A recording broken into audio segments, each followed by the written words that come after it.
two speeches today. I'm actually giving a speech that's called The Art of Interviewing, and Stephanie Johnwell is going to give me an introduction to her speech, whatever that might be, when she comes up to speak as well. So I will welcome myself to speech. No, I wouldn't do all of that. But fellow Toastmasters and welcome guests, today I'm going to talk about giving the perfect interview. I happen to be a director of human resources at a hospital in the Valley, and I often have the pleasure of interviewing people for any number of positions, from our EBS staff all the way up to some of our senior executives. And the first piece of advice I would give anybody is research the company. If you know a lot about the company that you're interviewing with, it's always impressive to the interviewer. But more than that, an interview should be an exchange. So it really should be you interviewing them to see if you'd like to work there, and them interviewing you to see if they'd like for you to work there, and some intersection at the middle where you get the right person for the right job at the right time. So the perfect interview begins when you research the company. So what are you going to research and where are you going to look? Because the internet's great. You can Google the company really quickly, and for a lot of companies, you can get a whole lot of information. But you're not going to get key information usually from the internet, because the internet's not going to tell you that they're getting ready to lay off 600 people. The interview's not going to tell you what their major projects are. The interview's not going to tell you where they plan to take their company in the next 5 years. What you want to find out from the internet are the basics. You know, how many people work at the company? What do they do? What are their values that might be there? Maybe any major news stories about them will give you some additional information. But what I always do is ask the recruiter, if there is one, you know, what's going on? What are the major thrusts of the company? Who am I going to be talking to? What does he do? How long has he been there? So you're going to find out from the recruiter.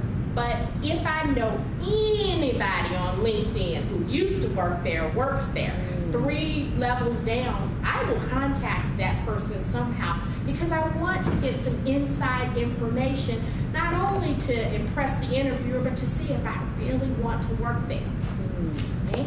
So interviewing is really about the exchange of information, and you can't exchange any if you don't have any, right? So I'm always surprised when I say to somebody, why my company? And they look at me like, oh. Because if you just want to work anywhere, maybe I want you, but maybe I don't if you haven't bothered to do that. I think the second perfect thing for me, and this is a California thing, is you've got to dress for the job that you want 2 years from now.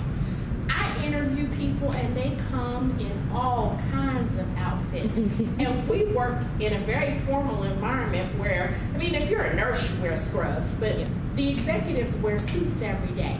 And when you come to an interview and you've got on kind of some pants and a top, and I just kind of say, oh, okay. I mean, and I've interviewed about 8 people over the last 2 weeks where I've been like, what do you have on? And young people don't think that people do that. But guess what? Guess who's interviewing? Not very many young people are interviewing. Old people like me are interviewing. And we really look at what you have on, what color, I mean, how many colors you have in your hair. You know, and if you want a job, I always do like this. Lots of colors in my hair, job. Which one weighs more? And if I want a job in corporate America, I just put one color in my hair and call it a day, right? But for me, that second piece in the interview has to do with how you look. That includes your makeup. You know, don't go to the MAC counter right before you come to the interview. All that here and drawn on your eyebrows, and you got all the stuff around your lips. I mean, that tells me that you spent a lot of time this morning, but it doesn't tell me anything that I don't want you talking to my board of directors looking like, I don't know, Bozo the Clown or whoever puts on all that makeup. So appearance is important. I look at people's shoes. Shine your shoes. Stop walking in here with holes and scuffed up shoes. And that's not how people, I'm sorry. This big bodacious jewelry is not working. A strand of pearls will do you. You can wear these if you'd like, but probably smaller earrings than this at the interview because you want to be very conservative. Now, what about substance at the interview? I look for people who answer the questions very succinctly and can tell me who they are and what they do and who are very relaxed. Because if you've been in corporate America, well, you're usually pretty relaxed. Now, if you're doing like this and I'm going, well, what is wrong? Because if you're going to speak to executives, you need to be relaxed. You need to be well polished. Don't get too comfortable. Because I'm pretty casual. But I'm watching you. I'm not interviewing you. I have a job. And because I happen to be overly, like, oh, okay, have a seat. Don't put your feet up on the desk. Because that's not going to go over well. I still expect you as the interviewer to have certain, characteristics. I also look for people who bring me something unique or different. Okay? And who fit in with the job that I'm looking for. In fact, I remember when I interviewed for an executive position, I think one of the reasons I got it is because when I was talking to the CEO at the end of the interview, I said to him, we've been talking for about an hour and a half. Is there anything that I've left you in doubt about me doing this job successfully? And he starts laughing. And I said, well, what's so funny?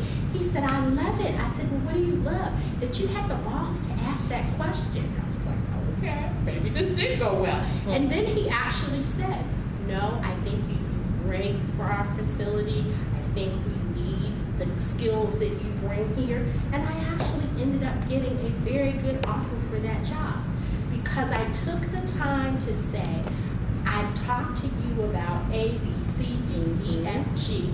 Is there any area that I left out that you might have some doubt about? So just to kind of summarize, what you look like does matter. Researching the company is very important.